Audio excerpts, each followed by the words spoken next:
நான் தான் உனக்கு அப்படின்னு சொல்லி வாக்குறுதி கொடுத்து அதுக்கப்புறம் கழட்டி விட்டுட்டு போயிடுவாங்க. இதெல்லாம் ரொம்ப மனசு கஷ்டப்பட்டு அந்த பொண்ணு ஒரு துளி கண்ணீர் விட்டாலும் எத்தனை ஜென்மம் எடுத்தாலும் அதை தப்பிக்க முடியாதுன்னு சொல்லுவாங்க. பொண்ணை வந்து அடிக்காத, பொண்ணை வந்து அள வைக்காதன்னு சொல்லுவாங்க. அதுக்கு என்ன முக்கியமான காரணம் அப்படின்னு சொல்லி கேட்டிங்கன்னா, கருட புராணத்தில் சொல்லப்பட்டு. ஸோ அதில் என்னென்ன சொல்லப்பட்டிருக்குன்னா, யாரோடத்தர் அப்பா அம்மாவை கவனிக்கலையோ அவங்களுக்கு அடுத்த ஜென்மத்தில்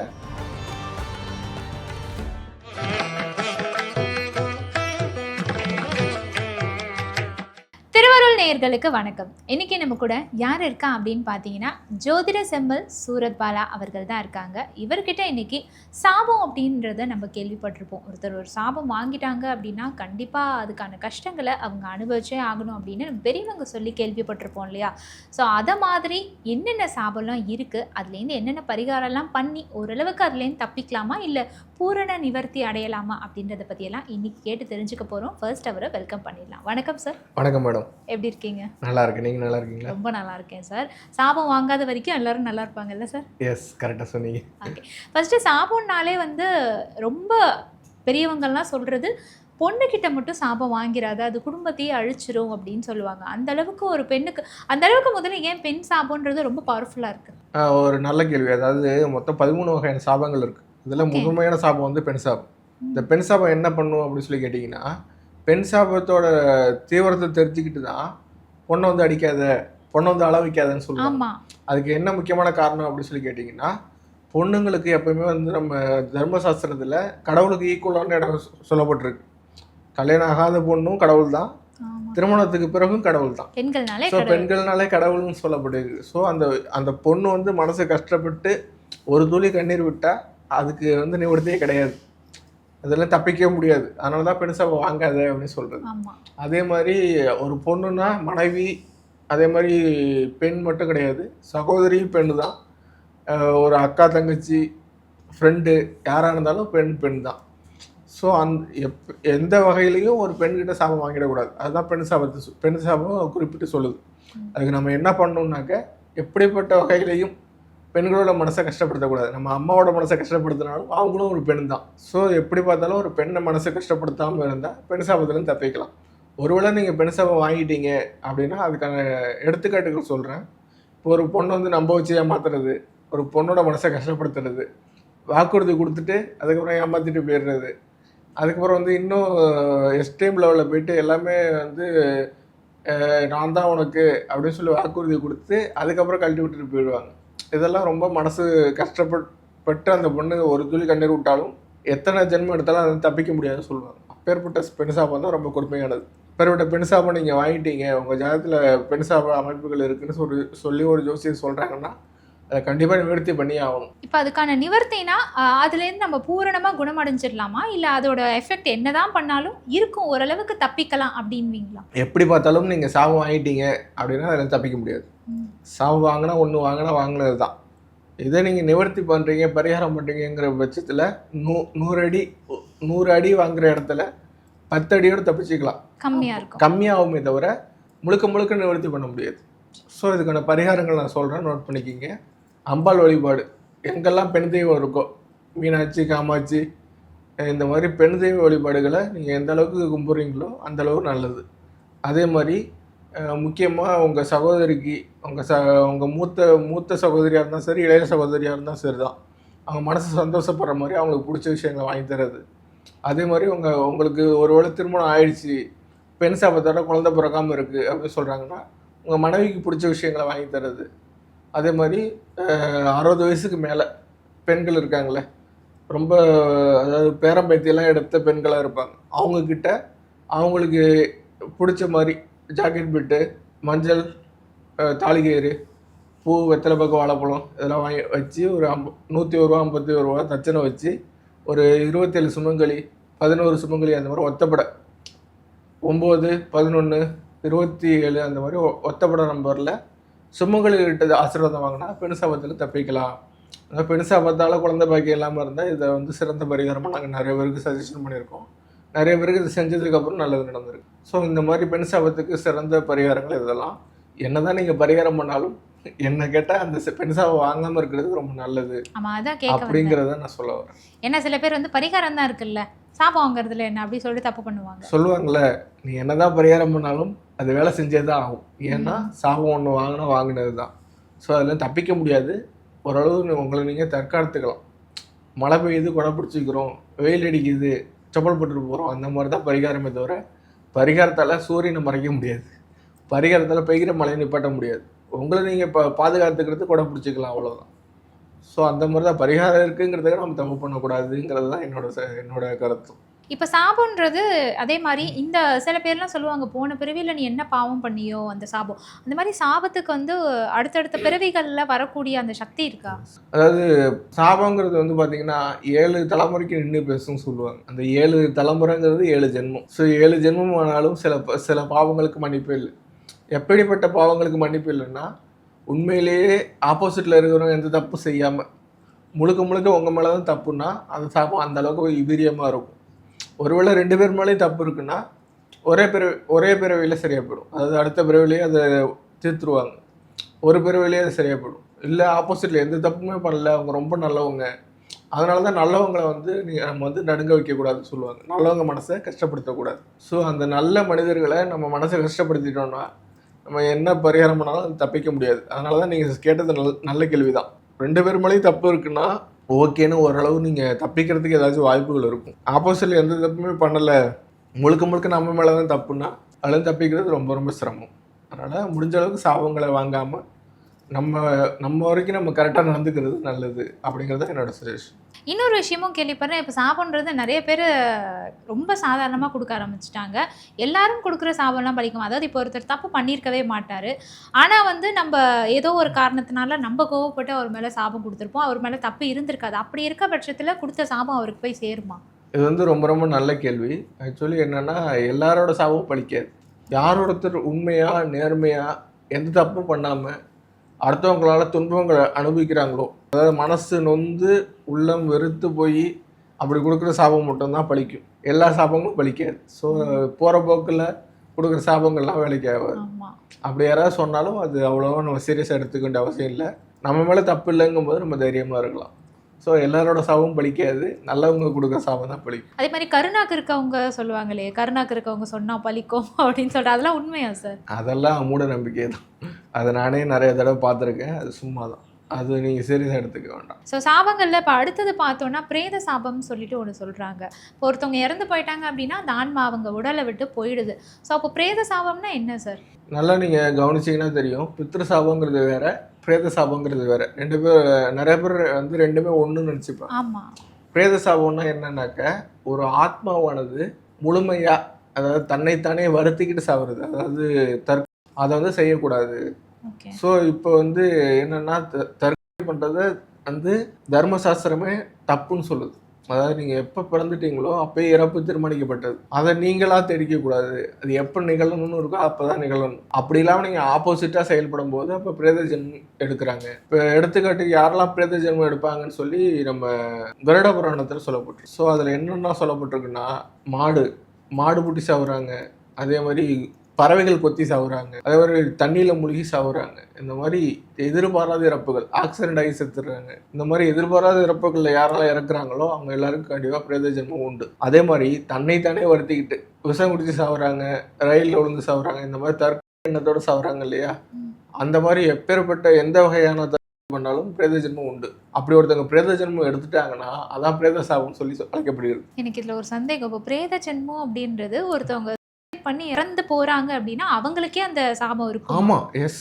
ஓ, அந்த கொடுத்த வாழ்க்கையை ஒழுங்கா வாழாம அவங்க இறந்து போறாங்க. அதாவது கொடுக்கப்பட்ட ஒரு நல்ல வாழ்க்கைய அவங்க வாழாம தன்னைத்தானே வருத்திக்கிட்டு முடிச்சுக்கிறது தப்பு அப்படின்னு சொல்லுது. ஓகே, அதனால அவங்களுக்கே அந்த சாபம் ஏற்பட்டு அவங்க தன்னோட குடும்பத்துக்கு சாபம் கொடுப்பாங்க. அதான் பிரேத சாபம். என்னன்னா, அவங்க என்ன பண்ணுவாங்கன்னா, நல்ல ஆத்மாக்கள், அதாவது இறந்து போய் முக்தி அடைந்த ஆத்மாக்கள் வருஷத்துக்கு ஒரு தடவை இந்த வீட்டுக்கு வரும்.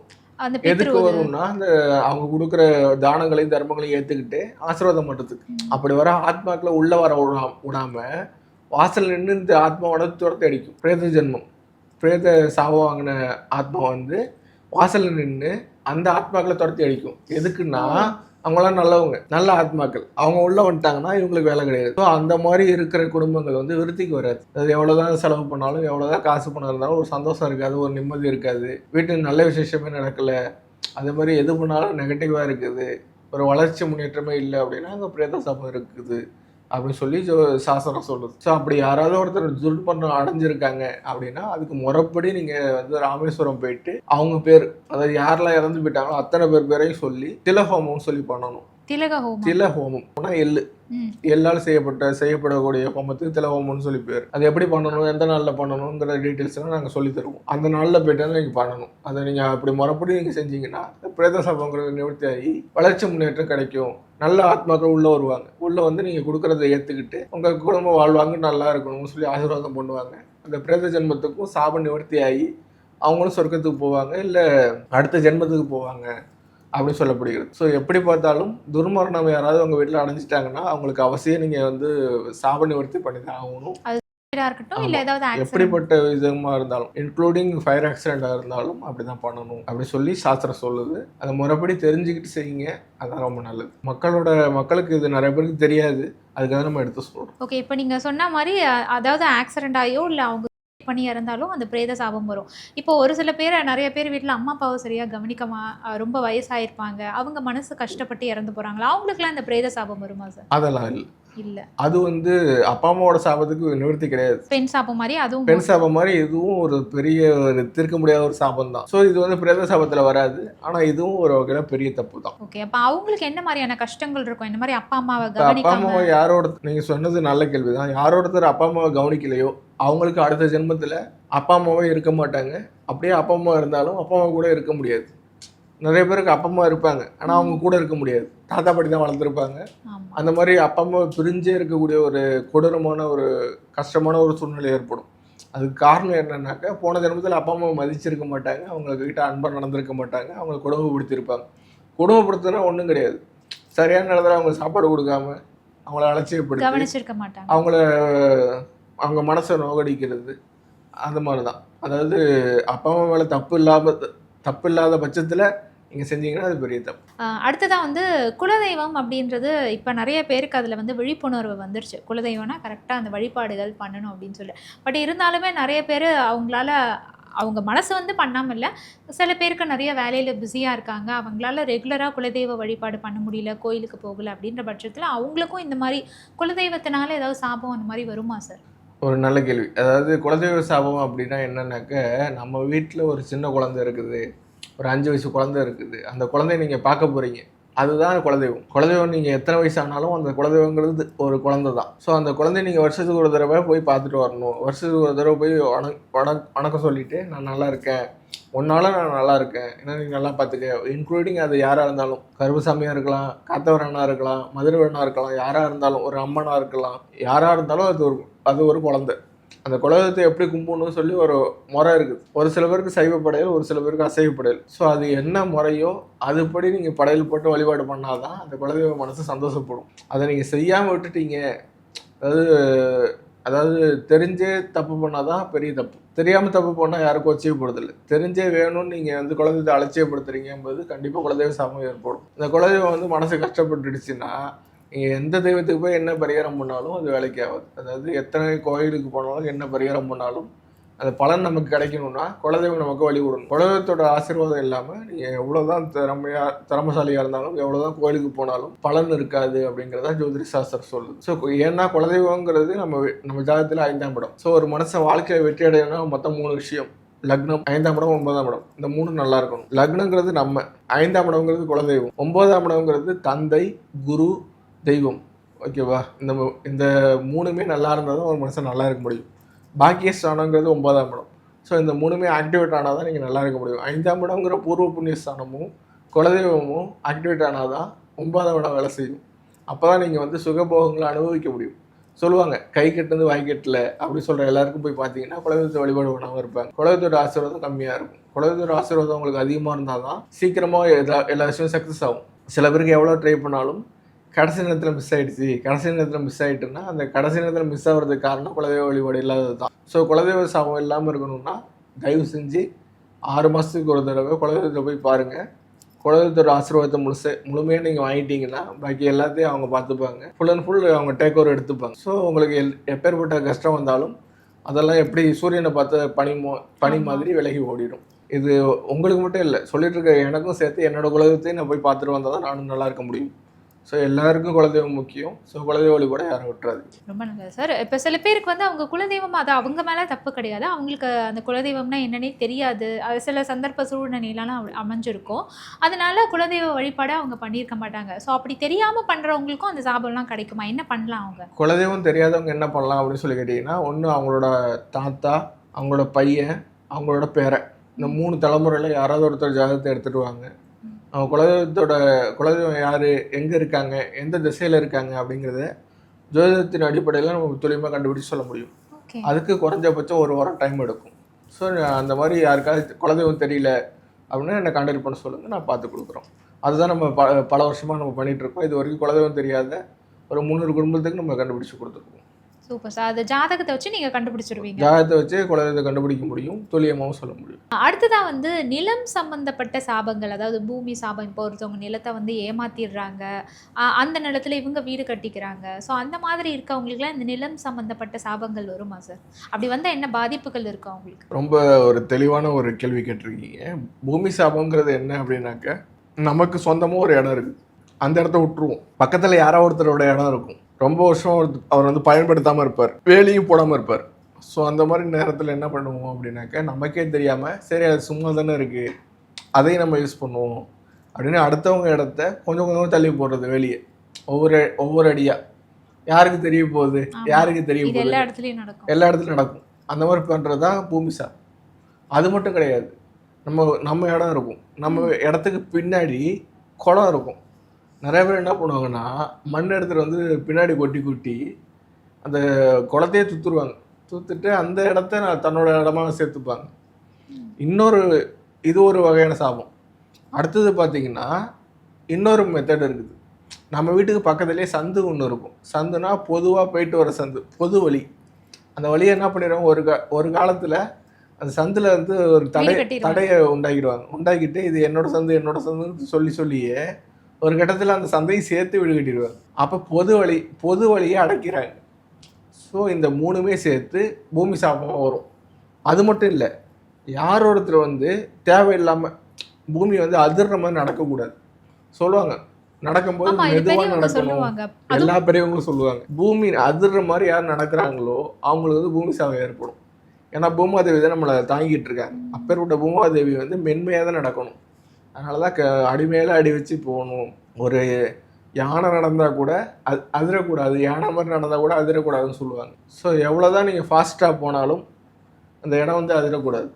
அதே ஒரு பூமி அதிர மாதிரி நடக்கிறது பெரிய சாபத்துக்கு உண்டாகும். அதே மாதிரி தேவையில்லாத குழி நோண்டுறாங்கல்ல, குழி நோண்டுறது தேவையான குழிகள் தான் நோண்டணும். சில பேர் தேவையில்லாமல் சும்மா வந்து இடத்துல வந்து குழி நோண்டிட்டு பார்த்துக்கலான்னு 2 நாள் 3 நாள் போட்டுருவாங்க, திருப்பி வந்து மூடுவாங்க. அந்த மாதிரி சில பேர் அந்த தப்புகள் செய்கிறாங்க. ஸோ இதெல்லாம் வந்து பூமி சாபத்தை ஏற்படுத்தும். அந்த மாதிரி தவறுகளை யாரும் செய்யாமல் இருக்கணும்னு சொல்லி நான் கேட்டுக்கிறேன். அந்த மாதிரி பண்ணால் அது பூமி சாபம் ஏற்படும். இப்போ இந்த மாதிரி பூமி சாபம் ஒருத்தவங்களுக்கு இருக்குது அப்படின்னா அவங்களுக்கே அது தெரியல, என்ன மாதிரி அறிகுறியை வச்சு அவங்க தெரிஞ்சுக்கலாம்? பூமி சாபம் ஒருத்தருக்கு ஏற்பட்டுடுச்சு அப்படின்னா கண்டிப்பாக அவங்களுக்கு வந்து எவ்வளோதான் சொத்து இருந்தாலும் அதை அனுபவிக்க முடியாது. அதான் சொல்லுவாங்களே, சொந்தமாக வீடு இருக்குது ஆனால் அதில் இருக்க முடியல, தங்க முடியல. இப்போ நேரடியாக அவங்களுக்கே அது பாதிக்காது.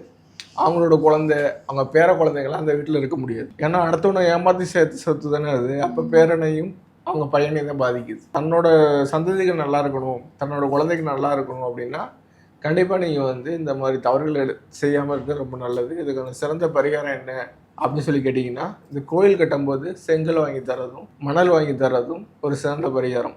எல்லாராலையும் செங்கலும் மணலும் வாங்கி தர முடியுமா தெரியாது. அட்லீஸ்ட் ஒரு மூட்டை சிமெண்ட்டாவது நம்ம வாங்கி தரலாம். கண்டிப்பாக இந்த மாதிரி கோயில் திருப்பணிகளுக்கு உங்களால் முடிஞ்ச உதவிகளை செஞ்சிங்கன்னா இந்த பூமி சாபத்தை நிவர்த்தி அடைய முடியும். இது ஒரு சிறந்த பரிகாரம். யாரெல்லாம் இந்த மாதிரி கஷ்டத்தில் இருக்கீங்களோ, அதாவது சொந்த வீடு இருந்தும் வாடகை வீட்டில் யாரெல்லாம் இருக்கீங்களோ அவங்கெல்லாம் இந்த பரிகாரத்தை பரிகாரத்தை செஞ்சு பாருங்கள், ரொம்ப நல்லாயிருக்கும். அதே மாதிரி இந்த வாயிலா ஜீவனெல்லாம் கொடுமைப்படுத்தக்கூடாது, அதுவும் வந்து சாபம் கொடுக்கும் அப்படின்லாம் சொல்லுவாங்க. எக்ஸாம்பிள் சொல்லணும்னா இப்போ கோமாதா பசுவை வந்து அடிக்கக்கூடாது, துன்புறுத்தக்கூடாது, ஏன்னா அவங்களால பேச முடியாது, அவங்க சாபம் கொடுப்பாங்கன்றாங்களே, இதெல்லாம் நிஜமாலே உண்மையா? அந்த சாபம் எந்த அளவுக்கு பாதிக்கும் ஒரு மனுஷங்களை? 100% கரெக்டு தான்.